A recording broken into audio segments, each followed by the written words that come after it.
Good afternoon, viewers, and for continuously joining us here at the COVID-19 Communications Center as we continuously give you updates around COVID-19 in the country.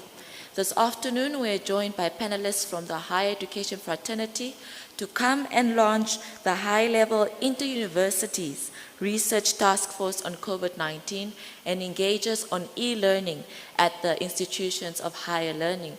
To do that, I am joined by the Honorable Dr. Ita Kanji Murangi, who is the Honorable Minister in the Ministry of Higher Education, Technology and Innovation, to come launch, as well as panelists from the University of Namibia, Prof. Kenneth Matengo, who is the Vice Chancellor, and Dr. Paulus Shetekelau, who is a Director of ICT Services at the International University of Management.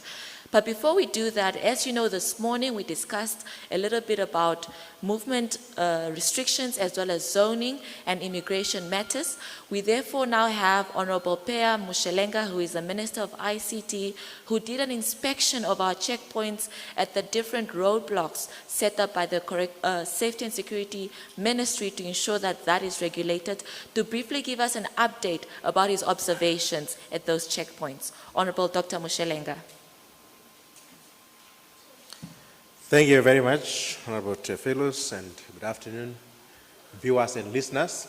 I went to check the roadblocks, entry points into Commerce region, from the side of Shadonjupa region, and from Erongo regions.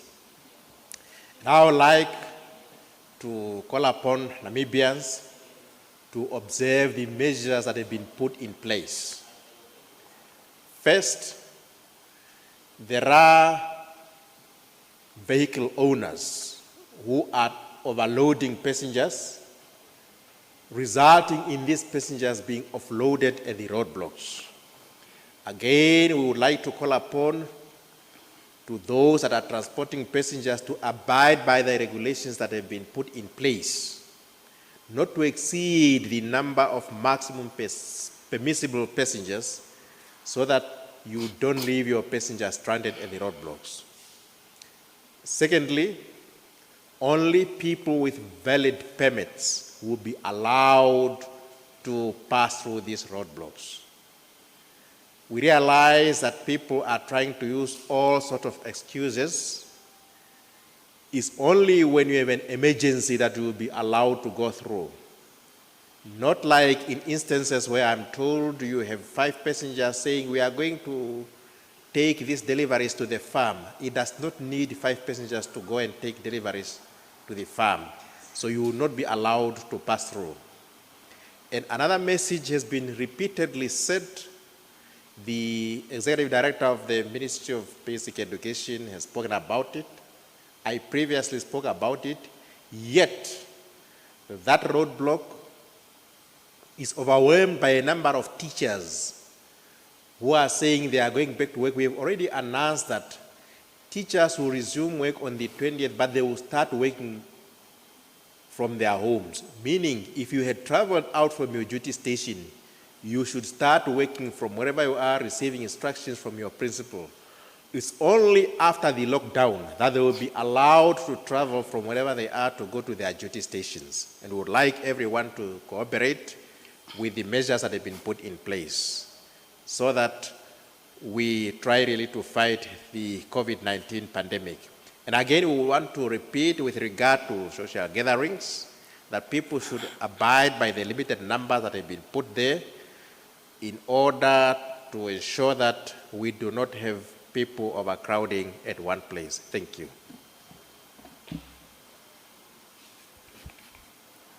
Thank you very much, Honorable Minister, for that update. I think the message is very clear. Let us remain in our homes and not travel unnecessarily to places that would not be necessary for us to travel to. As we now move into today's topic around higher education, I would like to call upon Honorable Dr. Ita Kanji Murangi to come and launch the high-level inter-universities research task force on COVID-19. Honorable Murangi.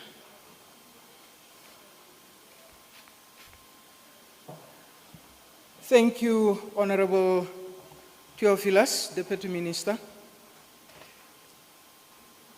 The deadly coronavirus originated in Wuhan city in China in late December last year. The pace at which this virus was spreading was quite unprecedented, and it still is. The resultant fatalities were mounting nearly every minute. Our vulnerability as mortal beings was brought to the fore. This actually shook humanity, and no nation was ready for this. I thank God for having preserved our nation, and I pray that He continues to shower His grace on our nation so that none of our citizens actually will have to succumb to this virus. I also thank His Excellency, our President, for having called a day of prayer for us as a nation to humble ourselves before the Lord. Now, coronavirus brought numerous disruptions to human life. It brought disruptions to the way we do businesses, the way we run our daily lives, the way we educate, the way we provide our health services, and indeed all other important services to our citizens. But this comes with grave consequences that are immediate, intermediary, as well as long-term. So indeed, nations have to prepare for now as well as the future.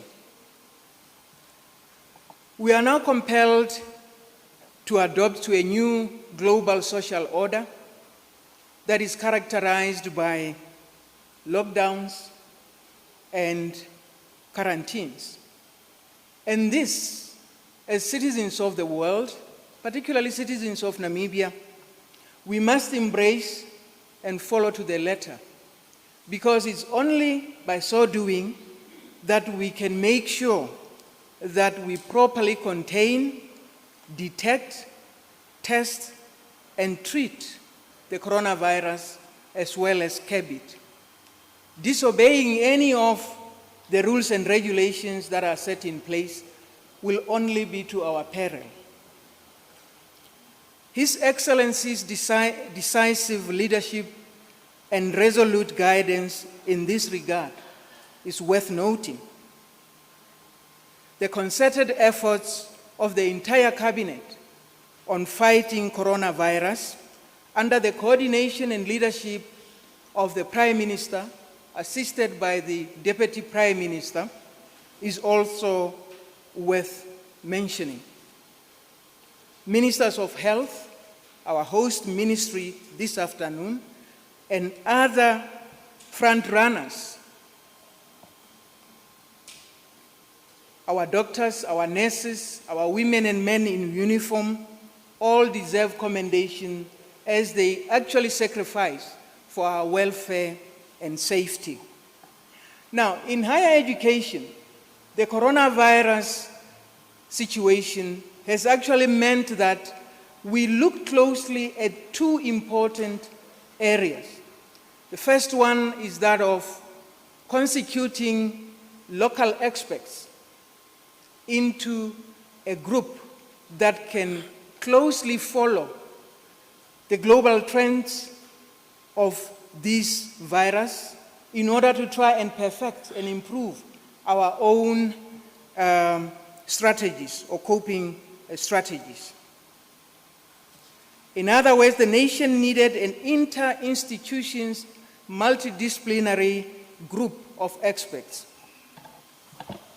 to position itself within the national equation of COVID-19 front runners and fight the virus through scientific explorations, to identify critical areas that need immediate interrogation and help unravel the COVID-19 enigma.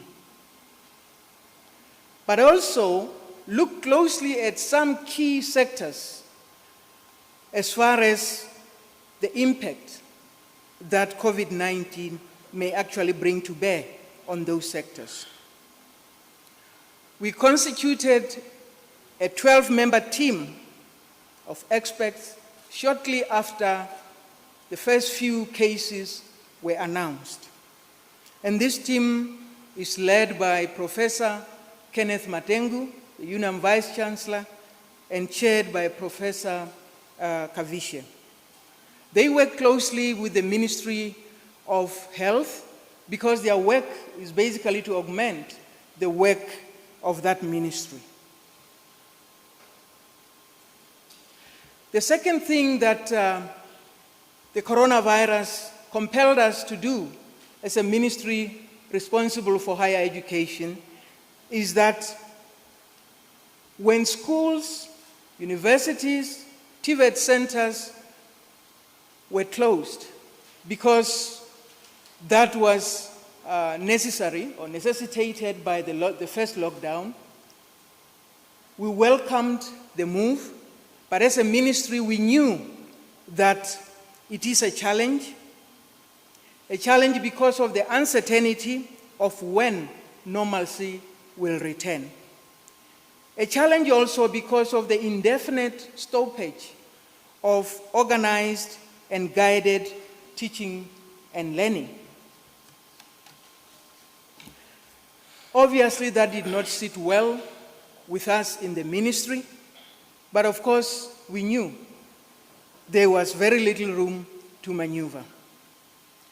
In the ministry, we see COVID-19 as a serious disruption to our national education system, to our national development plan, as well as Harambee Prosperity Plan's targets. It is a real threat to the attainment of the planned educational activities and programs. It is basically an unwelcomed, costly setback to the teaching and learning process, as well as to the entire academic year.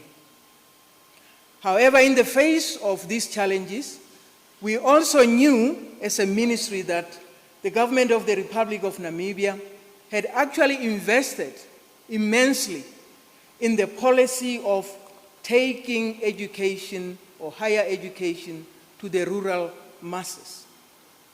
And that policy meant that the delivery mode needed to be diversified. We also know that that policy, it actually gave birth to a number of things.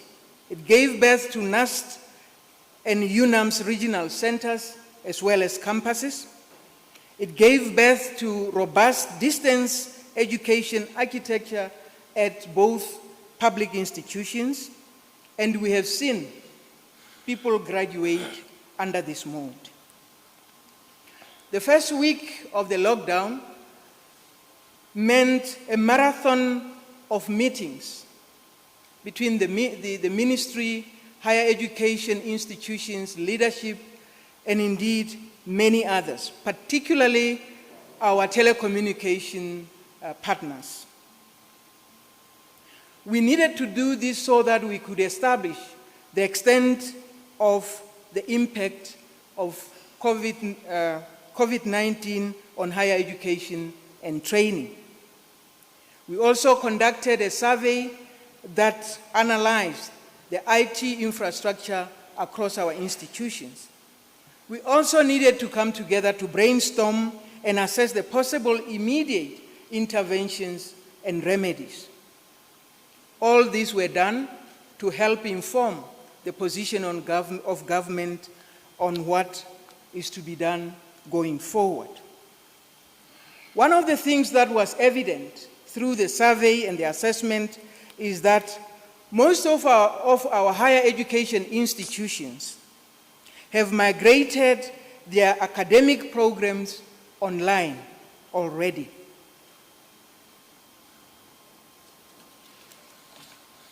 Also, most of these institutions have programs that are being taught on full-time basis, part-time basis, as well as the distance mode.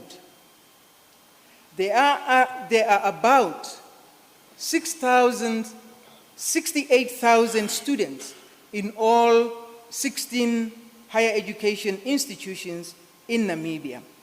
Out of this number, close to 20 or to 25 students have challenges related to access, connectivity, possession or ownership of relevant electronic gadgets,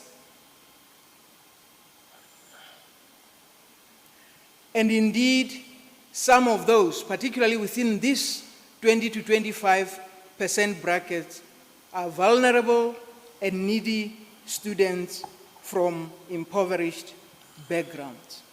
However, upon noticing the number of 25%, the ministry decided to go ahead and engage further our telecommunication partners, NASFAF, higher education institutions themselves, and our development partners to establish how best the 25% of these students could actually be assisted. It is also important to make mention of the fact that we have agreed with the different higher education institutions that once the situation returns to normal, different institutions will have to allow time for remedial teaching, and that is basically to try and compensate for lost time. But we are also saying as a ministry, where the infrastructure exists, where students have the necessary electronic equipment available to them, teaching and learning should continue.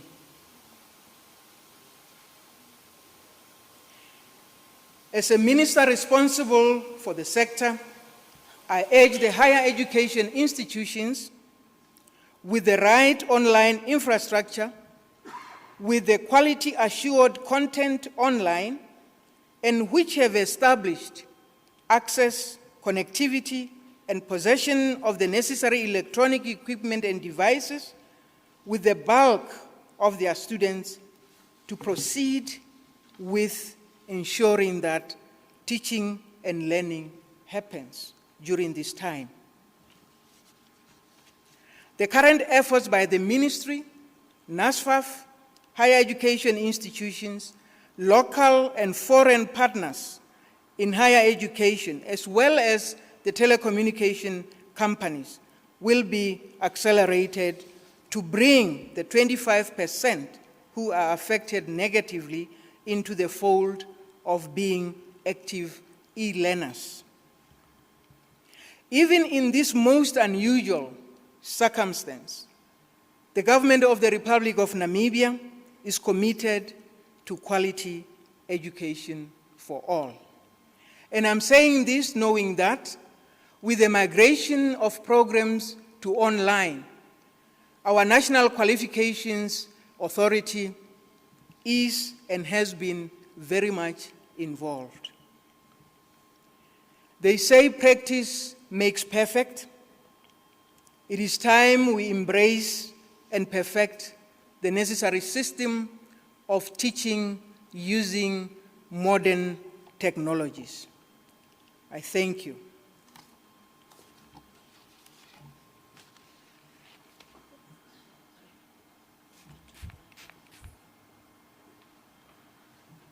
Thank you very much, Honorable Minister, for launching that high-level inter-university task force on COVID-19.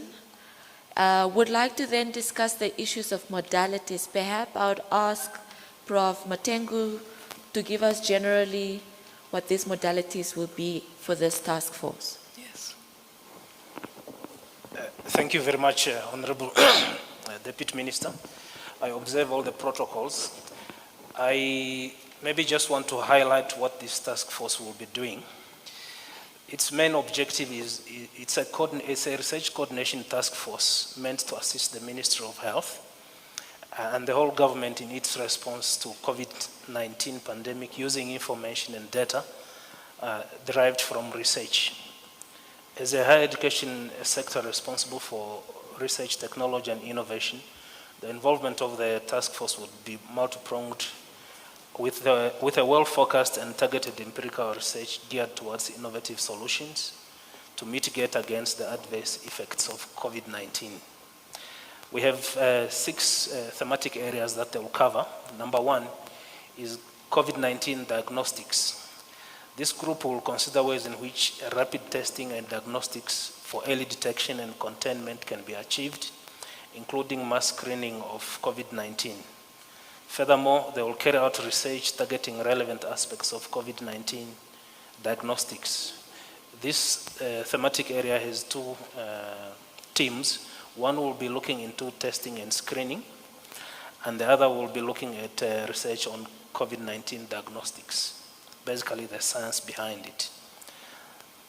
Thematic area number 2 would be epidemiology and forecasting. This will examine how data coding can be used to improve and fast-track COVID-19 tracing and better case management.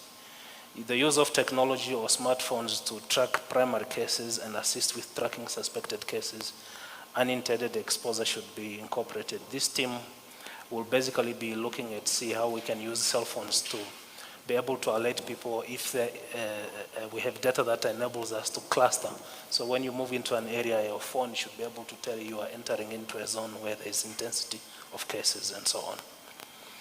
Number 3 is behavior change communication. As we know, knowing something doesn't always mean a change of behavior. So this team will analyze and recommend how communication information on the pandemic can be used so as to lead to behavior change while considering cultural norms, values, and identity. It was observed that someone with expertise in medical anthropology and behavior change should be in this team, and we have those as part of the team that will work on behavior change communication. The 4th is economic impact of COVID-19 on Namibia. This group will generate evidence on which sectors of the economy will be most severely hit by the pandemic and make actionable recommendations to the government and the private sector.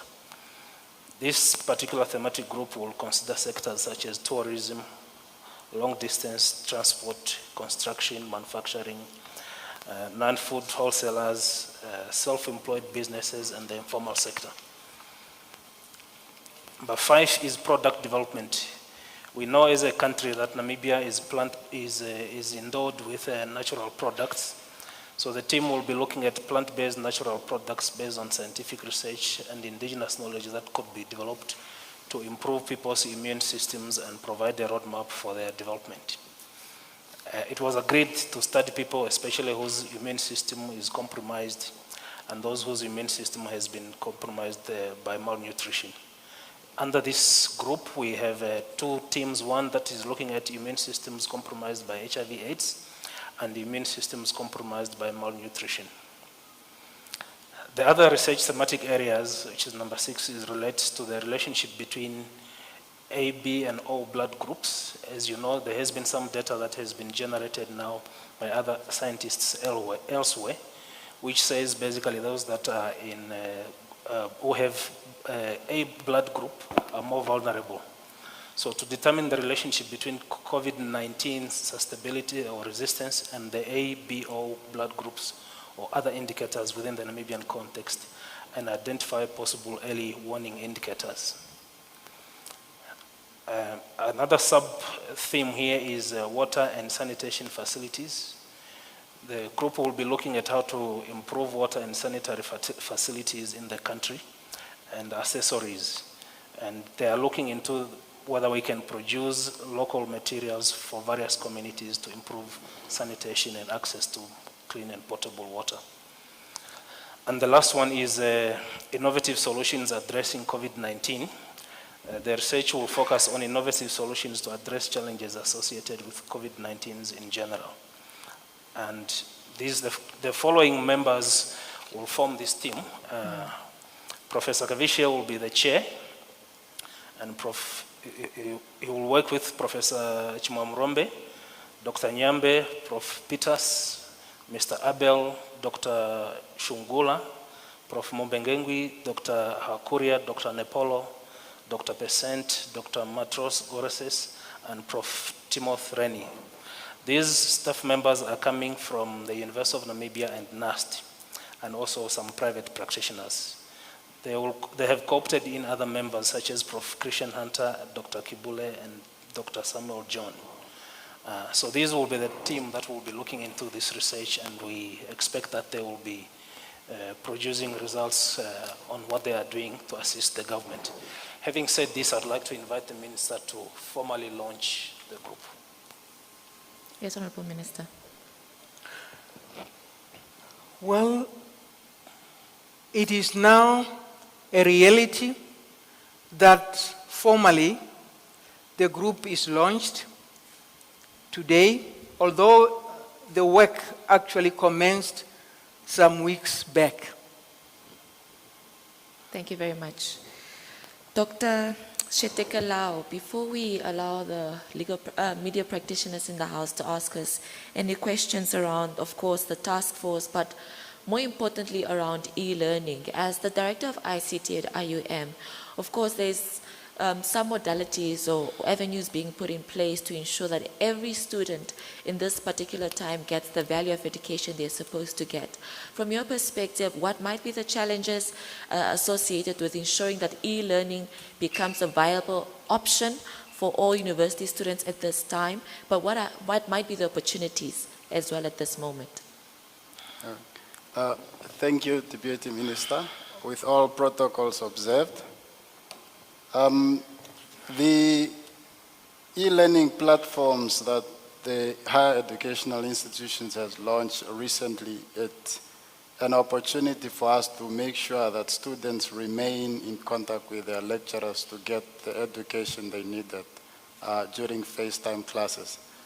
On the other hand, there are many challenges that we face as a country, not just higher educational institutions, but also across the country. With the first thing that we need to look at here as a challenge is network coverage, internet connection or access to internet by students and lecturers together, and also the availability and access to electronic devices means that they can be able to use to connect to internet and then be able to connect to the e-learning platform that the universities are providing.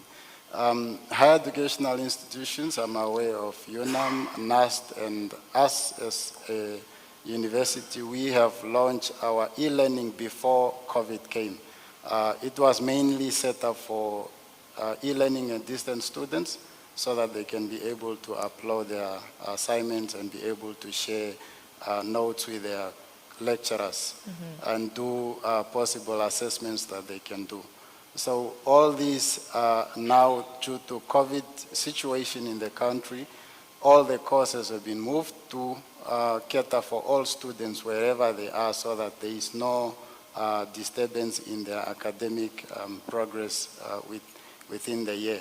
So the challenges, which is mainly connected to network coverage, the devices, are faced with students that mainly live in areas where there is no network coverage, in areas or students that could not afford to purchase these devices. And we know this situation, most of the electronic selling shops are closed and they could not get access, perhaps for those that have means to buy these solutions, they could not get access to them. On the other hand, also the platforms that are provided also require much, in certain areas, if you are doing a live class, much traffic, and the internet connection could not match with the required services that students may need. So these are the challenges. An opportunity for us as a country is that we now have these challenges and we need now to curb these challenges, introducing what is already existing or looking to what is already existing.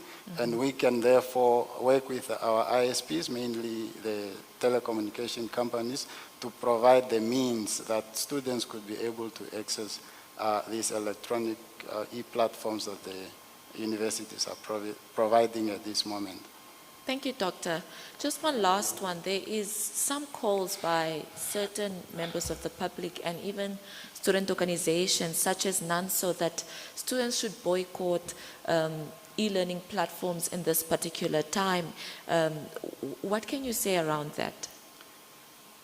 With that regard, in boycotting, I wouldn't agree with that because we are in a situation where we need to find means on how to move forward. Even though there is a situation of majorities maybe or a certain number of students that are affected, here is my appeal to the government to come forth and assist students that are not able to get this online platform or access to online platform that the universities are providing. So as I heard from the minister, there are already measures to take care of these individuals, roughly as she indicated, 25%. It could be more also because on our side as institutions, we are also doing a survey of the number of students we have and those that are able to get the access to our online platforms. So we are busy capturing data to know who is capable of getting the current access to our e-learning platforms and who are not able, and we communicate with them to find out whether they are able or they have means to do so. And in many cases, we got the result that they have no other means to get access to e-learning platform that the institutions are using. So therefore, the repercussions of actually boycotting are much more worse than getting on board with the efforts being made to allow every student to be able to access the education that they need at this moment. It's a situation where you need to think actively. Yes. And if you remain now to say, let's just sit home and wait for the COVID, we don't know when it's ending. Exactly. So it may affect many, so that you may have 2 or 3 years. What will you do? Sit home and just wait for COVID to... It means that we have our brains to use and we can use them to think properly and look for other means that could assist the population that is affected. Therefore, everybody needs to come on board and pull their weight to make this work. And in case of this now, we need a coordinated effort, as the ministry has already done, to include, especially the ministry, your Ministry of ICT is vital in this role to play with our telecommunication companies, because in this situation, we more rely on internet service provision to students. Definitely. Thank you very much, Doctor. I now give over to any media practitioners who might have questions. Yes, ma'am, 1. And so over there, 2. Yes, ma'am. Jemima Beatrice, Namibia Media Holdings, Namibian Sun newspaper. Honorable Pair, you are the spokesperson of this government. What is the government's response to the 90,000 job losses that are being predicted as a result of the coronavirus outbreak?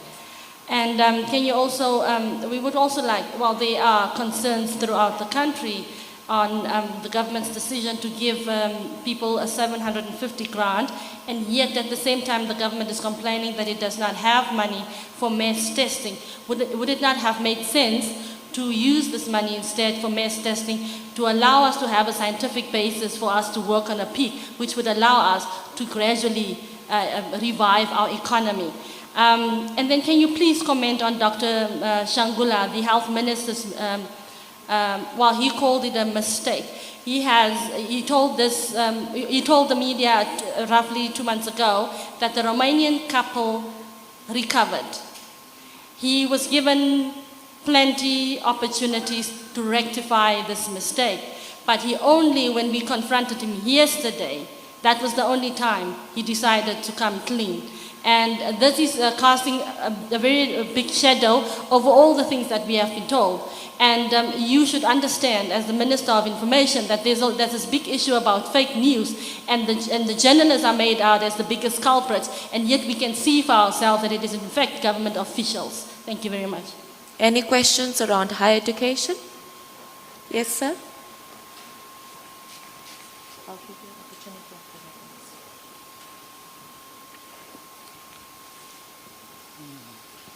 that. Good afternoon, Chiri, freelance journalist. I have about 3 questions. The first one goes to Dr. Kanji Morangi, especially it's to do with affordability.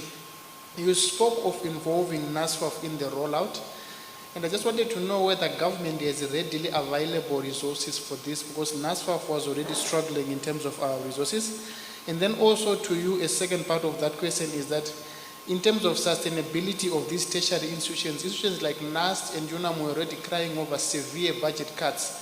If I get it right, last year the NAST Council were saying their budget was almost cut by a quarter. So in terms of affordability and sustainability of this online project, how sustainable is it? Then to Professor Matengu and the representative from IUM, universities everywhere in the world are now taking the lead in research. I think coming up with researches that can create things like sanitizers and also masks and whatnot. Why has it taken so long for our institutions here, both UNAM, IUM, and us to take the lead into this? Okay, then, yeah, I think that should be all. Thank you. I now give it to Honorable Peya to respond to the questions directed to him. Thank you very much. To start with your last question, the Minister of Health and Social Services has rectified the mistake that he has made, and I hope we should learn to appreciate that when one rectifies a mistake, he has rectified a mistake. I do not know why should we make it a hulaba law that he has been repeatedly making this mistake. If eventually he has corrected that mistake, you media practitioners also deliberately do mistakes, but no one makes a hulaba law about it. The second question that you have asked about the 750, you must know that government is trying to strike a balance between the health and the economy. Now, testing, as you are told, is expensive, but you test people when there's a case definition. You don't just test people for the sake of testing, because otherwise we are also spending money in testing where some people have not been exposed at all to situations whereby there are people that have been affected by corona. Now, the 750 is to try to keep the economy running so that you do not leave people in destitution. Now, the question of people losing jobs, you have heard the Minister of Labor pleading with employers not to lay off workers, and government is sitting almost every week, not almost, government is sitting every week, a Ministerial Committee on Economy is sitting every week in order to try to devise measures in order to address the issues that including job losses. I thank you.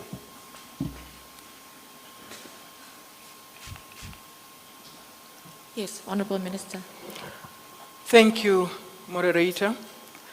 I think with regards to the issue of sustainability, the reality is this, that COVID-19 actually came on board in the midst of the economic meltdown of, globally. And in Namibia, all institutions, all organizations of government have to do more with less. With regards to the sustainability of the e-learning at our public institutions, I think we are saying it is important that the effective existing infrastructure that is there to support e-learning has to be fully utilized. Where improvements are needed, we need to look at that, quantify those, and see how best we can all together, those who are involved within the sector of higher education, including our partners, how best we can address those. So really we cannot pack, as it were, e-learning in order for the economy to improve somehow. What can be salvaged with the current infrastructure needs to be salvaged. Thank you. Thank you. Prof, there's also a question to you. Thank you. Maybe I say 3 points. One is that This is a time when it is required of everybody to exercise what I would call social, political, and economic hygiene. It is important that we are not in the business of demanding government must do that, must do that. It is time for all of us to really think about what can we do as citizens. What is our role that we can play to contribute better to salvage this situation. So as a university, I don't think we are taking long to respond. What we have done is all our students, all 27,000 students have 4Gs loaded with 10 gigabytes data. So they should be able to access where there is network. Now, what we would require from them is that they would try and see if they can get in areas where they have access. If someone is in some village somewhere, maybe it just needs a $50 or a $70 to get in an area where there's network, download the information they need, they go back and work remotely, and then come back and upload their assignments in an area. So it requires that they too play a role. UNAM cannot go and put now towers in areas where there's no towers, or improve the 3G the network from 2G to 4G. So everybody must play their part. This is really what we are saying. Yes, the budget of the university has been cut, that is true, but we have to mobilize our efforts to attract more resources from elsewhere. On the question of why are we taking so long, I don't understand what we have taken long on. What we have done as a university, we have worked and facilitated for training of diagnostics for NIP already 3 weeks ago. We have availed our diagnostic lab to contribute to this effort. In terms of the production of the sanitizers, we have that production already. We are at a point of 1,500 bottles a day. We hope to increase that next week to 5,000 a day. So we are doing everything that we can to contribute. But when we are dealing with human lives, it is important that we are not rushing things, because this is the health of people. So everything that we do, we must quality assure and make sure that it's up to standard to ensure nobody is endangered with whatever we are producing. So you may think that takes long, but quality assurance is important. The margin of error has to be raised to 99.9%, because this is about lives of people. Thank you. Doctor, would you like to add anything? I would just perhaps add on the mass testing issues that many of people are asking. It would be necessary in cases where you have locations that no one, or in areas where one could not travel and cause havoc, especially in villages where you have students that are composed. I'm speaking of learners now in school. They could perhaps be tested and see whether there are people, and they could now on this. In the discussions that you have had as a ministry and all the educational institutions, have there been any consideration to the relaxation of payment methods? Because as we stand, most institutions have due dates during the years on when certain amounts or percentages need to be paid. Has that been considered, the relaxation thereof? And also there are some students who highlighted that they are interested in deregistering and just coming back the next academic year when all has settled down and redoing these subjects or re-registering for these subjects. But that would be on the basis of them being reimbursed, and that amount of money that they're reimbursed would allow them to come and re-register for the academic year next year. The other question speaks to the parking of modules, where they understand that the money is needed by the institutions, especially with the measures that the institutions are putting in place. These measures cost money. They're willing to park their modules, but still pay the institutions for the year and come back the next academic year, but not, then they wouldn't be paying anything. In that way, they would be helping the institutions by still, paying their amounts for that year, but coming back and sit the normal method of, education.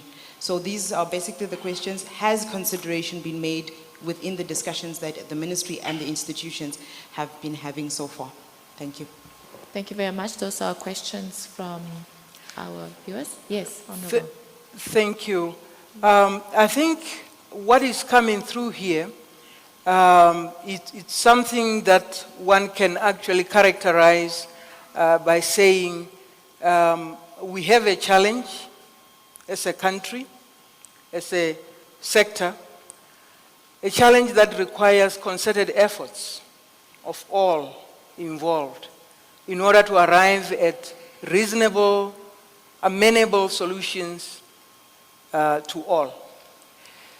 Yes, I hear what the students are saying in terms of whether they should be allowed to pack courses or not in order for them to come the next year.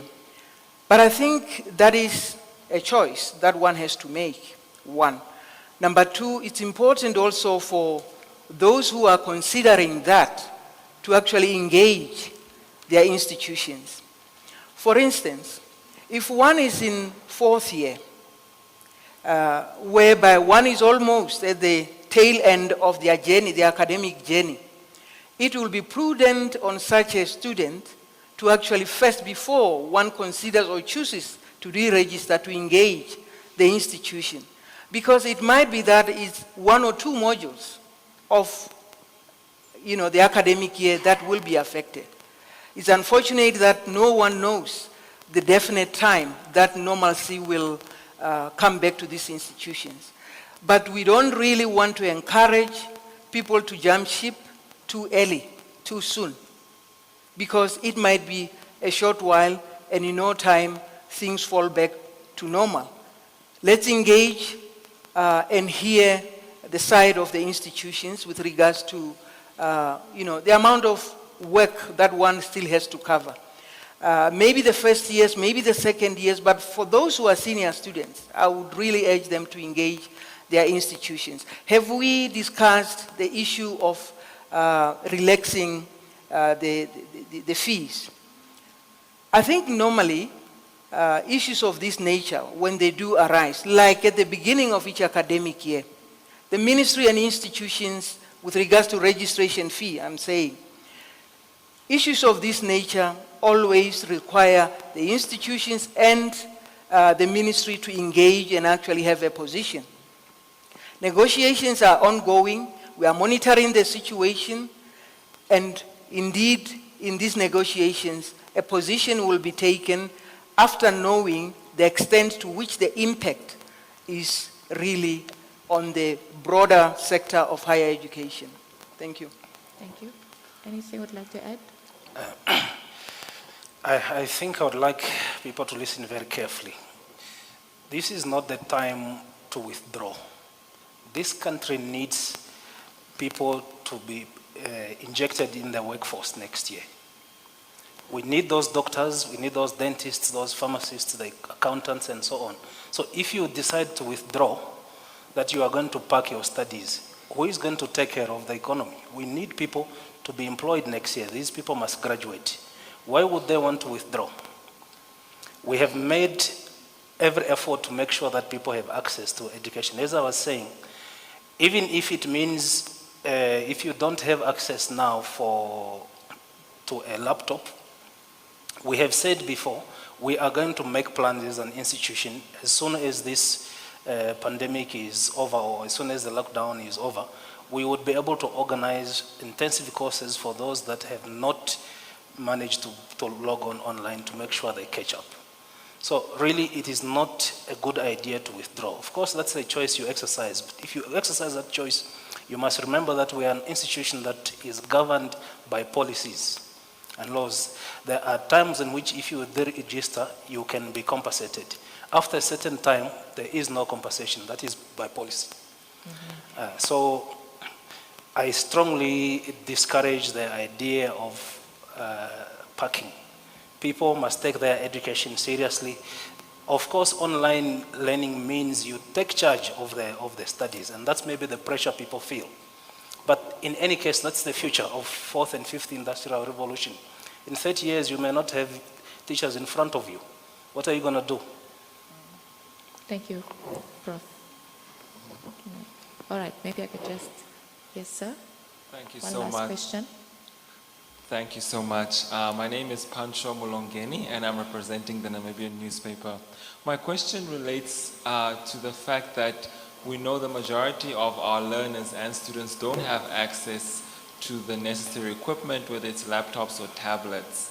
Now, the cheapest tablet, if you look online, costs about 700, 800 Namibian dollars. So what actually stops the government from ordering masses of these tablets, especially since not everyone who applied for the 750 actually received it? There were quite a large chunk that was rejected. So couldn't some of that money be used to buy these tablets and distribute to the students? Thank you. Thank you. Do we have one more question? So we just take them together. Yes, sir. Good afternoon, Ministers, Professor Matengo and the representative from IUM. I see Africa is coming to the table, providing solutions to these challenges its own solutions to these challenges that we're having, provided by the COVID-19. The Africa Development Bank has made available, has put together what it calls a COVID-19 crisis response package, providing for about $10 billion US. Are we accessing that funds to support the research? And then also another question would be around this research that we are going to do, this high-level panel, will it also inform a crisis, a post-COVID crisis response plan in the event of a similar pandemic striking again? Because there are reports that maybe COVID-19 would be an annual occurrence, almost like the flu. Thank you very much. Thank you. One last one. Thank you. My name is Kevin. I am a presenter on Eagle FM. Thank you so much for the opportunity. I don't know how behind I am with information, but there was some whisperings and talk about UNAM venturing into manufacturing of sanitizer. Vice Chancellor Matengo, if you can take us into that, is there any truth to that? And if there's any truth to it, what are the production levels? Is this being mainstreamed? Where are we accessing our alcohol? And my question to the Honorable Minister of Higher Education, is there coordination between your ministry and that of basic education when it comes to maybe replication or taking some notes in how higher education is leveraging on e-learning so that our students can proceed? Because this is quite new for our public schools downstream. Thank you. Thank you. Yes. Thank you very much. The first question about the number of students who are affected by lack of the necessary equipment for e-learning. I think, like I said earlier, there are altogether 68,000 students in all our higher education institutions across the country. And only 20 to 25% of those have problems when it comes to access, connectivity, and ownership of the necessary gadgets to become e-learners. So basically, the bulk of the students within the higher education sector are well covered. Yes, the institutions themselves have challenges with bandwidth. Also, to some extent, in some of the institutions, very few, the challenge of capacity. But as I said, the ministry, our public and private higher education institutions, our partners, we are working together to ensure that we address this need.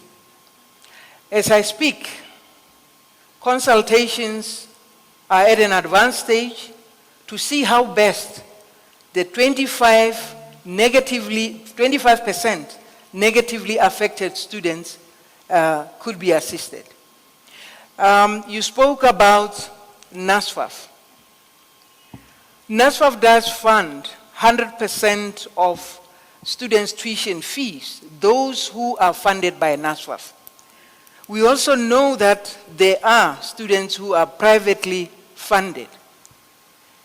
Within the NASFAF components of fees, there is what we call tuition fee, which I said is 100% paid, covered by NASFAF. But also there is an amount called non-tuition fee. It is for the students themselves, those who are funded by NASFAF, to see to it that when this money comes, the non-tuition fee part comes, it is directed to a worthy cause. And what is that worthy cause in these challenging times? Acquisition of the necessary electronic gadgets that will ensure that they will continue to access education online. Thank you, Doctor. Perhaps we could also get into final words as we respond to the questions. Thank you. If we stick to the facts, as the Minister indicated, it's about 20 to 25%. So the survey that we are running at the moment, which I think for UNAM will conclude today, is to establish who exactly these students are, where they are, what do they lack. Once we know that, we would be able to assist where we can. But like we are saying, this is a challenge that everybody else must respond. If there is a member of the public who has 2 laptops, this is the time to give one. Donate it to the people who would need it. We have been engaged with different entities, companies, through their corporate social responsibility. We have asked from them, we are just waiting for responses to see what they can support. But our estimate is that we need between 7,000 to 12,000 students to be assisted with laptops. But even if they would be assisted with laptops, if they are in geographical areas where there is no network, it still means parents must come in to support their children with transport money to get into a geographical area which has network. They cannot expect the institutions to also give money for students to travel. So this is what we mean by everybody else getting on board to play their part. Regarding the question about the rumor of UNAM producing sanitizer, it's not a rumor anymore. I can confirm that it is a fact. Section 3 of the University Act establishes the university as a juristic person, able to trade, to sell, to take bonds, and so on. That is by legislation. And we are not the only university in the world to do this. We have established a 100% owned commercial entity that does that on behalf of the university. What we do is to do research, build the prototypes, incubate, quality assure, and then we transfer to the commercial entity to do that business. University of Stellenbosch or University of Pretoria have similar companies that are doing different kinds of things. In fact, the University of Toronto's company is even listed on stock exchange. This is the way to go for institutions to be able to raise money to support its aims and objectives. Regarding the making efforts to tap on funds that may have been available by the African Development Bank or any other body, we are working very hard on that. Our grants office has teams that are putting together those applications together with our partners. For example, with University of Porto in Portugal, we have put together a proposal for increasing our PCR and diagnostic capabilities. So there are many, many efforts that we are making to ensure that we are contributing even post COVID-19. Our thinking is a whole system preparedness, and that's why you have those thematic areas, so that even after this pandemic, we are able to use the lessons that we gain now to prepare better for the future. Thank you, Prof. I don't know whether I have left any other question. I think it's clear. Yes, Doctor. Thank you. In terms of developing our own infrastructures, or so to say, continuing with the e-learning platforms that the institution is currently offering, IUM is a private institution, and we mainly focus on research, education, and also aspect of business in terms of collaborating with other stakeholders. In terms of ICT as a solution to this pandemic and in future, I would just urge most of solutions that are available in this world are foreign made. We don't have systems currently in the country that we can say we have developed. We have open sources available that can be taken, that's free, redeveloped, and then you have something that you develop for your own country. And I'm talking of now system softwares that could help us now to manage infrastructures, application softwares that could be used to aid with services delivery to end users. And this is something that we need to set up as a country to make sure that we have development capacities when it comes to ICT.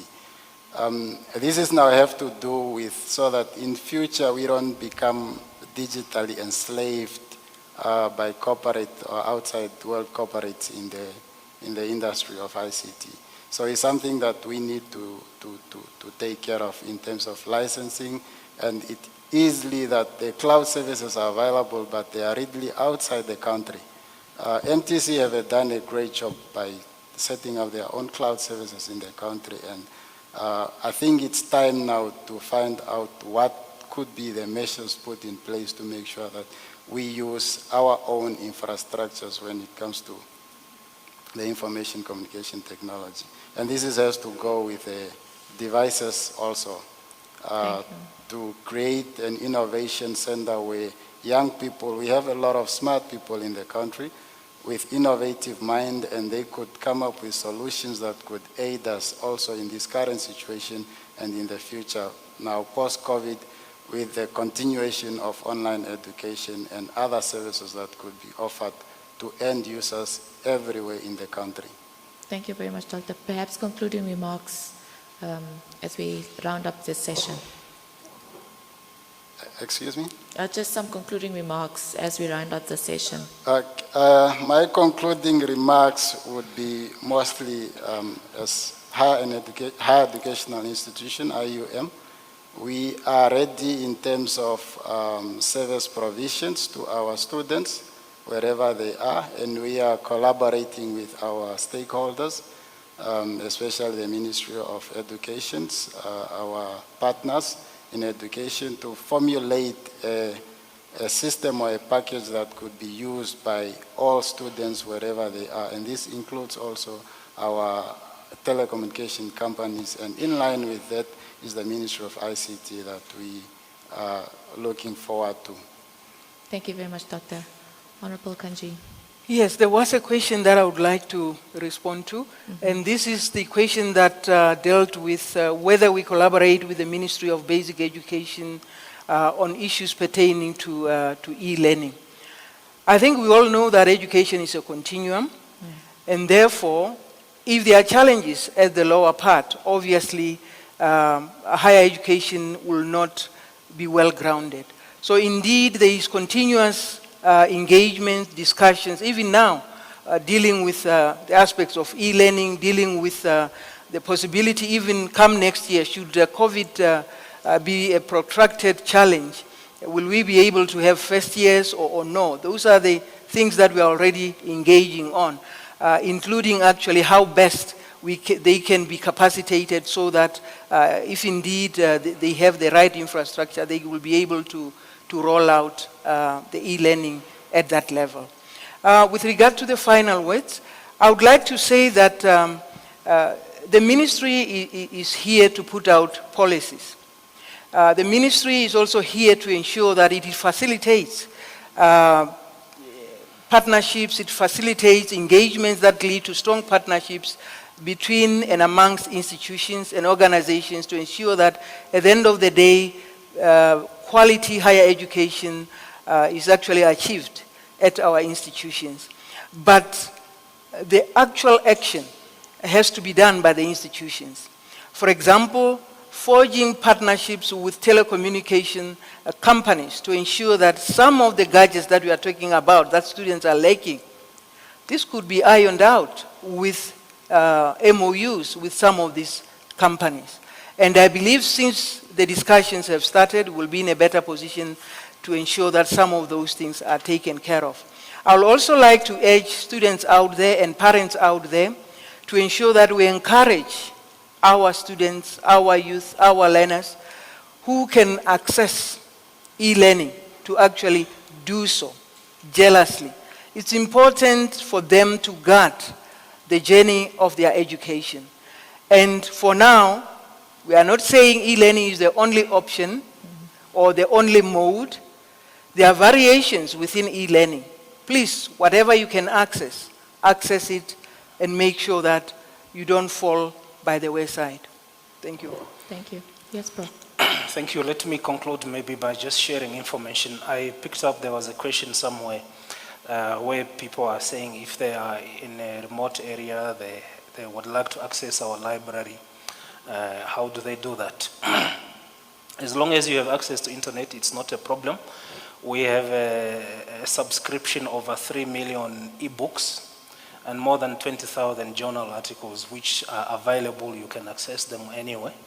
If you're having some difficulties to access on the website of the library, there are some contacts there that you can communicate. You write to them and they will download that particular article or e-books and send it to you. What is required here is just a change of mindset. Also for the academics, not to ask students to cite books that was published in 1968, because those would not be available. They need to be using latest knowledge, using journal articles to be able to respond effectively. Then there was also concerns about some practicals, how would this be done? There are practicals that really require physical presence, but there are other practicals that can be done using simulation. And as a university, we have a system called Power Lab, and I think mostly our veterinary medicine, they are using that platform where they can simulate surgery and other things using that system. So we have those platforms. They just require a lot more effort and commitment from the students to be able to do those simulations. But as I said, everything else that can't be done now, we will make time for it to be done when time allows for that face-to-face. Then lastly is just to appeal.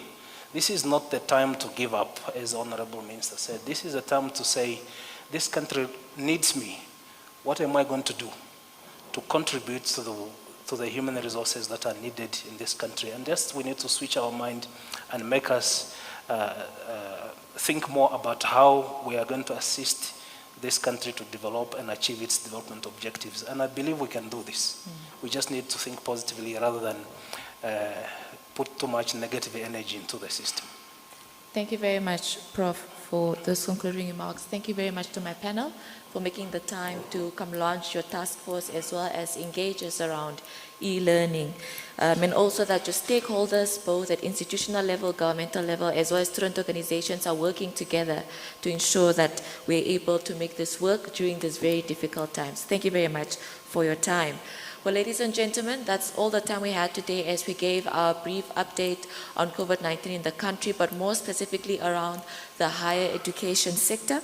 Join us again tomorrow as we discuss and give you an update on the operations of the Ministry of Health and Social Services call center that receives all your queries and questions COVID-19 related. That is the number 0800 100 100, as well as the surveillance team that is trying to ensure that COVID-19 does not spread further. So that is all the time we had today. Continue sending your questions and queries to our email address, that is covid.nam@mict.gov.na, and we'll continue to engage our panelists with that.